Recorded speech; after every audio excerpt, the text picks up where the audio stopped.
जय हिंद साथियों। और सभी साथियों को मेरा प्यार भरा नमस्कार। स्वागत करता हूं आप सभी का इस YouTube चैनल पर जिसका नाम टॉपर क्लासेस है। प्रिय साथियों, आज अपनी क्लास है 35वें नंबर की क्लास है। इसके पहले 35 क्लास हो चुकी है जिसमें अपना आदिकाल पढ़ बिल्कुल समाप्त हो गया है। साथ ही साथ साथियों इसमें भक्ति काल के भी 2 टॉपिक अपने समाप्त हो गए, यानी निर्गुण काव्यधारा के एक साथियों संत काव्यधारा यानी ज्ञानाश्री काव्यधारा, और एक साथियों अपन ने पढ़ा है सूफी काव्यधारा जिसे हम प्रेम मार्गी काव्यधारा भी कहते हैं। दोनों को यहाँ पर अपन ने कंप्लीट कर लिया है और आज हम पढ़ेंगे उसी रीतिकाल की कृष्ण भक्ति काव्यधारा जिसे सगुण कृष्ण काव्य परंपरा के नाम से भी जाना जाता है। तो एक बार पुनः आप सभी मित्रों का आज की क्लास में स्वागत करता हूं साथियों। और चैनल पर पहली बार तो चैनल को जरूर सब्सक्राइब कीजिएगा, साथ साथ बेल आइकन दबाकर ऑल पर प्रेस कीजिएगा। तो शुरू करते हैं प्रिय साथियों आज की क्लास को। हिंदी साहित्य इतिहास के भक्ति युग की सगुण धारा की वह धारा जिसमें कृष्ण की बाल लीला और प्रेम लीलाओं का वर्णन किया गया है, कृष्ण काव्य धारा के नाम से या कृष्ण काव्य के नाम से जानी जाती है। पहली बात तो यहाँ पर देखिए, जो कृष्ण काव्य धारा है साथियों, इसमें कृष्ण भगवान की केवल 2 ही, एक केवल साथियों यहाँ बाल लीला है और एक है प्रेम लीला। इन दोनों लीलाओं का यहाँ पर वर्णन किया गया, वही कृष्ण काव्यधारा के नाम से जानी जाती है। ध्यान रखना, कृष्ण काव्यधारा में कृष्ण के केवल 2 पहलुओं का यहाँ पर वर्णन किया गया है, एक बाल लीला है साथियों और एक प्रेम लीला है। इन दोनों लीलाओं का जिस काव्यधारा में कृष्ण की बाल लीला और कृष्ण की प्रेम लीला का वर्णन जहाँ पर किया गया है उसे हिंदी साहित्य में सगुण कृष्ण काव्यधारा या फिर कृष्ण काव्यधारा के नाम से जाना जाता है। साथियों ये याद रखिएगा, इसमें केवल बाल लीला और प्रेम लीला 2 ही लीलाओं का यहाँ पर वर्णन किया गया है। कृष्ण भक्त कवियों ने मध्यकालीन हताश और निराश जनमानस पर बड़ा भारी उपकार किया है का साथियों, क्योंकि कहा जाता है कि मध्यकाल में जो मुस्लिम आक्रमणकारियों के कारण साथियों भारतीय जनता बिल्कुल हताश और निराश हो गई थी, तो इसमें पुनः उत्साह का संचार किया, उसमें कृष्ण भक्त कवियों का बहुत बड़ा स्थान माना जाता है। साथियों आगे बात करते हैं। उन्होंने कृष्ण की वह माधुर सरिता प्रवाहित की, कृष्ण ने काव्य की वह माधुर सरिता प्रवाहित की जिसके रस माधुर्य का पान कर मुरझाए मन हरे हो गए। साथियों यानी इसमें कृष्ण भगवान की बाल लीला और प्रेम लीला का इस प्रकार से वर्णन किया कि उस समय का जो जनमानस है साथियों, वे अपने दुखों को भूलकर कृष्ण काव्यधारा की सरिता में डूबकर वहाँ पर आनंद के साथियों गोता लगा रहा था। यानी उनके मन को, एक मुरझाए मनों को पुनः खुशी के क्षण दिलाने वाली जो काव्यधारा है साथियों, वही कृष्ण काव्यधारा के नाम से जाना जाती है। हिंदी कृष्ण भक्त काव्य में कृष्ण को रंजक व लोक रंजन का रूप प्रकट किया है। यानी यहाँ पर जो कृष्ण काव्यधारा है साथियों, इसमें भगवान श्री कृष्ण का योगी रूप से वर्णन नहीं किया गया, इसमें महाभारत के कृष्ण का वर्णन नहीं किया गया साथियों।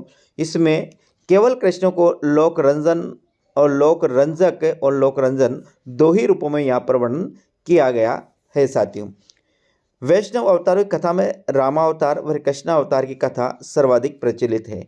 यानी कि भगवान श्री कृष्ण, भगवान विष्णु के जो 2 अवतार है, एक अवतार में राम का अवतार है और एक में साथियों कृष्ण के अवतार, यानी दोनों अवतारों सर्वाधिक प्रसिद्ध है, रामावतार और कृष्ण अवतार।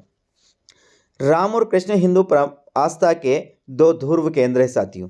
राम और भगवान कृष्ण भगवान दोनों ही हिंदू आस्था के 2 प्रमुख केंद्र कहे जा सकते हैं। साथियों कृष्ण का चरित्र भारतीय पौराणिक साहित्य में सर्वाधिक चित्रित चरित्र है।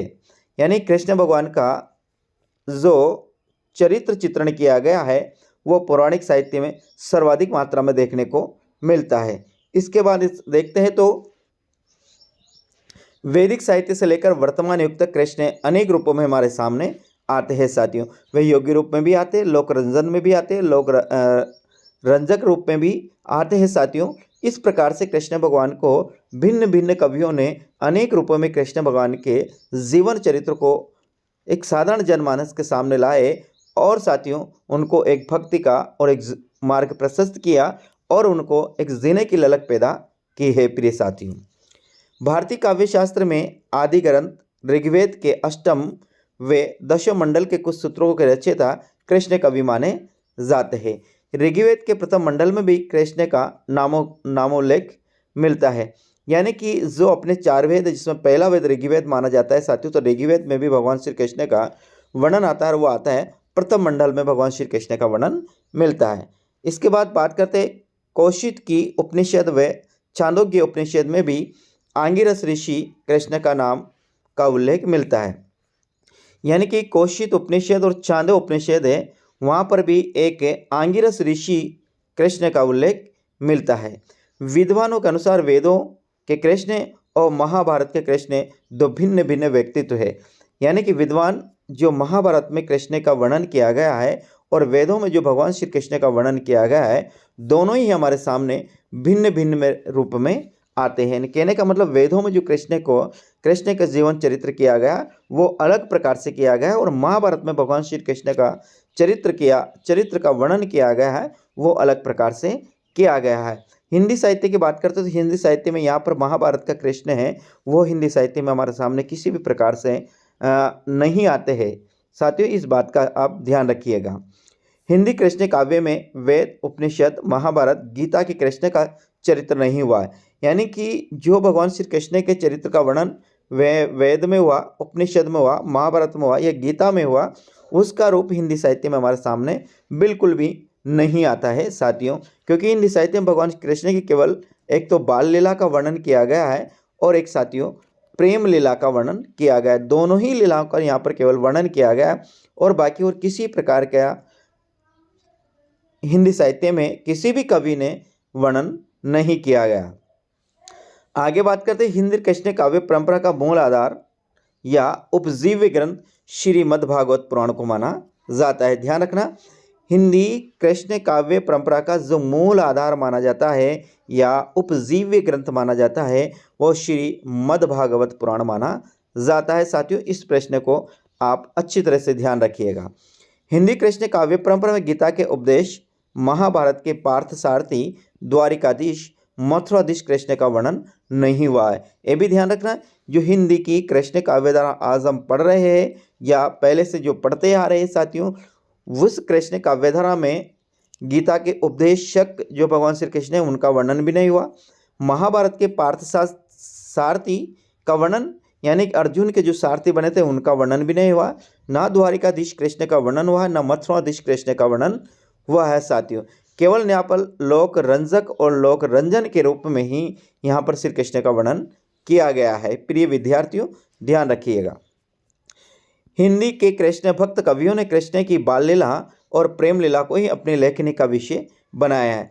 पुनः वही बात सामने आती है कि हिंदी साहित्य में कृष्ण के केवल एक बाल लीला का वर्णन किया गया है और एक प्रेम लीला का वर्णन किया गया। कहने का मतलब यूँ भी कह सकते हैं साथियों कि श्री कृष्ण के जन्म से लेकर वह मथुरा लौटने तक का जो समय वहाँ तक का ही हिंदी साहित्य में वर्णन हुआ है। इसके बाद का हिंदी साहित्य में कृष्ण भगवान के जीवन का वर्णन नहीं हुआ। केवल जन्म से लेकर मथुरा जाना और मथुरा से पुणे आना साथियों, वहाँ तक ही हिंदी में श्री कृष्ण भगवान के जीवन चरित्र का वर्णन किया गया है। प्रिय विद्यार्थियों, ध्यान रखिएगा। हाल रचित गाथा सप्तशती में राधा कृष्ण गोपी यशोदा चरित्र वर्णन किया गया।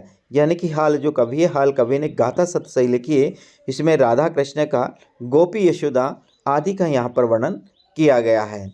इसके बाद करते हैं जयदेव की सरस रचना जिसे गीत गोविंद में राधा कृष्ण की प्रेम लीलाएं गीति शैली में वर्णित की गई है।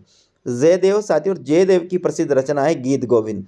ध्यान रखना, जयदेव और जयदेव की प्रसिद्ध रचना जिसका नाम गीत गोविंद है, इसमें राधा कृष्ण की केवल प्रेम लीला का वर्णन गीति शैली में किया गया है। कृष्ण भक्ति को संगठित रूप प्रदान कर जन जन तक पहुंचाने का श्रेय महाप्रभु वल्लभाचार्य को दिया जाता है। यानी कृष्ण भक्ति है उसको संगठित करके और उसको जन जन तक पहुंचाया। साधारण से साधारण मनुष्य तक भी कृष्ण की प्रेम लीला और बाल लीलाओं को जो पहुंचा है, ऐसे कवि का या ऐसे व्यक्तित्व का नाम लेते हैं साथियों, तो वह आता है हमारे सामने महाप्रभु वल्लभाचार्य। पुनः देखिए, कृष्ण भक्ति को संगठित रूप प्रदान कर जन जन तक पहुंचाने का श्रेय महाप्रभु वल्लभाचार्य को दिया जाता है। कृष्ण भक्ति को शास्त्रीय आधार देने का श्रेय चैतन्य महाप्रभु के शिष्य रूप गोस्वामी को दिया जाता है। ध्यान रखना, कृष्ण भक्ति और कृष्ण भक्ति को शास्त्रीय आधार जो प्रदान किया है वह है चैतन्य महाप्रभु के शिष्य जिनका नाम रूप गोस्वामी। साथियों, इन्होंने कृष्ण भक्ति को शास्त्रीय आधार प्रदान किया है।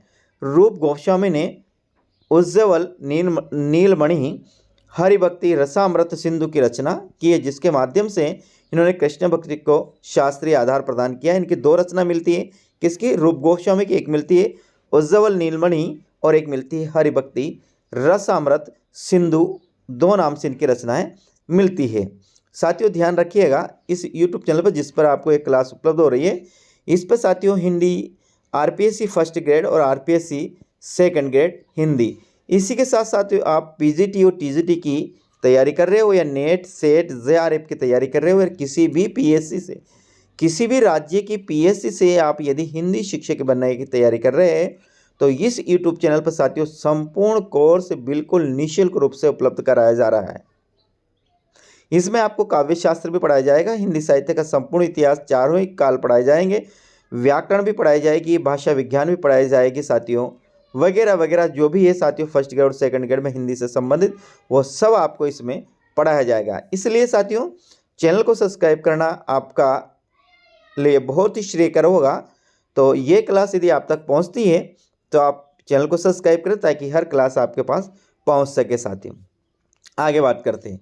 ये बड़े काम की बात है साथियों कि हिंदी कृष्ण काव्य परंपरा का जनक या प्रवर्तक माना जाता है तो वह माना जाता है मैथिली कोकिल विद्यापति को माना जाता है। यानी कि यहाँ पर प्रश्न यह अपने सामने उपस्थित होता है कि हिंदी में कृष्ण काव्यधारा के जनक या प्रवर्तक किसे माना जाता है साथियों, तो वह माना जाता है विद्यापति को, जिन्हें मैथिली कोकिल के नाम से भी जाना जाता है। मैथिली या भाषा का नाम है साथियों, यानी मैथिली भाषा की कोकिल यानी कोयल इनको कहा जाता है। तो हिंदी कृष्ण काव्य परंपरा का जनक किसे माना गया है? एक बार पुनः देखिए किसे माना गया है? विद्यापति को माना गया है। यदि यह प्रश्न हमारे सामने आता है तो विद्यापति ने जयदेव के अनुकरण पर विद्यापति पदावली की रचना की, जिसमें राधा कृष्ण की प्रेम लीलाओं का अत्यंत मनोहारी वर्णन किया गया। यानी कि जो विद्यापति हुए हैं हिंदी साहित्य के भक्ति काल में भी, भक्ति काल में हम पढ़ते हैं साथियों विद्यापति की कुछ रचना साथियों में आदिकाल में भी आती है, जैसे कीर्तिलता और कीर्ति पताका की बात करते हैं तो साथियों यह जाती है कहाँ पर? आदिकाल में अपभ्रंश काव्य के अंतर्गत चली जाती है। और विद्यापति को ध्यान रखिए साथियों, विद्यापति को आदिकाल और भक्ति काल का संधि कहा जाता है, क्योंकि विद्यापति का जो यदि इनका समय देखा जाए तो यह भक्ति काल के, इनकी रचना की प्रवृत्ति देखी जाए साथियों तो ये आदिकाल में भी आती है। इसलिए विद्यापति को भक्ति काल और यानी आदिकाल और भक्ति काल का संधि कवि कहा जाता है। किसे कहा जाता है? विद्यापति को। तो एक बार पुनः देखिएगा, विद्यापति ने जयदेव के अनुकरण पर विद्यापति पदावली की रचना की, जिसमें राधा कृष्ण की प्रेम लीलाओं का अत्यंत मनोहारी वर्णन किया गया है। आगे, ने केवल हिंदी में अपितु सभी आधुनिक भारतीय आर्य भाषाओं में कृष्ण का आरंभकर्ता विद्यापति को ही माना जाता है। यह भी ध्यान रखना साथियों, ने केवल हिंदू में बल्कि आधुनिक भारतीय आर्य भाषाओं में जितनी भी आर्य भाषा उनमें कृष्ण काव्य का आरंभकर्ता विद्यापति को ही माना जाता है। प्रिय साथियों, अब बात करते हैं हिंदी में कृष्ण भक्ति के 5 प्रमुख संप्रदाय हुए और ये 5 प्रमुख संप्रदाय कौन कौन से, इनको आप ध्यान से देख लीजिए साथियों। यहाँ पर अक्सर एग्जाम में प्रश्न पूछ लिया जाता है तो ये 5 प्रश्न आप ध्यान से देखिए, 5 संप्रदाय ध्यान से देखिए कौन कौन से। पहला बात करते हैं वल्लभ संप्रदाय, जिसके संस्थापक साथियों वल्लभाचार्य हैं। निम्बार्क संप्रदाय, जिसे हंस संप्रदाय और सनक संप्रदाय भी कहा जाता है।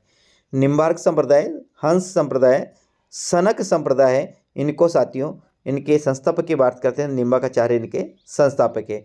हरिदास या सखी संप्रदाय की बात करते हैं तो इसको संत हरिदास इसके संस्थापक हैं। राधा वल्लभ संप्रदाय की बात करते हैं तो स्वामी हित हरि वंश इस राधा वल्लभ संप्रदाय के संस्थापक है। और चैतन्य और गौड़ीय संप्रदाय की बात करते हैं तो चैतन्य महाप्रभु इस संप्रदाय के जनक माने जाते हैं। यानी कि जब भी हम कृष्ण काव्य धारा पढ़ेंगे तो साथियों ये 5 संप्रदाय पढ़ना भी अपने लिए बहुत ही अति आवश्यक है, क्योंकि 500 संप्रदाय में ही श्री कृष्ण के बाल लीला और कृष्ण प्रेम लीलाओं का वर्णन किया गया है। तो एक बार पुनः वल्लभ संप्रदाय वल्लभाचार्य, निम्बार्क संप्रदाय निम्बार्काचार्य, हरिदास या शक्य संप्रदाय संत हरिदास, राधा वल्लभ संप्रदाय स्वामी हित हरिवंश और चैतन्य जिसे गौड़ीय संप्रदाय भी कहते हैं, चैतन्य महाप्रभु ने इसकी स्थापना की है। चैतन्य से चैतन्य महाप्रभु, गौड़ीय से भी चैतन्य महाप्रभु, राधा वल्लभ से स्वामी हित हरिवंश स्वामी, हरिदास संप्रदाय संत हरिदास, निम्बार्क संप्रदाय निम्बार्काचार्य, वल्लभ संप्रदाय वल्लभाचार्य, वल्लभ वल्लभाचार्य, निम्बार्क निम्बार्काचार्य, हरिदास हरिदासी, राधा वल्लभ संप्रदाय स्वामी हित हरिवंश स्वामी, राधा वल्लभ संप्रदाय स्वामी हित हरिवंश स्वामी और चैतन्य या गौड़ी संप्रदाय चैतन्य महाप्रभु ने इसकी स्थापना की है। इस प्रकार से हम हिंदी की कृष्ण भक्ति काव्यधारा में जब भी पढ़ेंगे साथियों, तो इन 5 संप्रदाय के माध्यम से ही हिंदी कृष्ण भक्ति काव्यधारा आगे बढ़ती है साथियों। तो उम्मीद करता हूँ कि आज को आपको ये क्लास बेहतरीन लगी होगी। कैसी लगी साथियों, ये मुझे आप कमेंट के माध्यम से ज़रूर पता कर जाइएगा और वीडियो को लाइक करिएगा और अधिक से अधिक साथियों उम्मीद करता हूँ कि आप इसे शेयर करेंगे ताकि हर विद्यार्थी जो कोचिंग करने के लायक नहीं है साथियों उन तक ये क्लास पहुँच सके साथियों। ठीक प्रिय साथियों, तो मिलते हैं अगले वीडियो में अगली क्लास में। राम राम साथियों।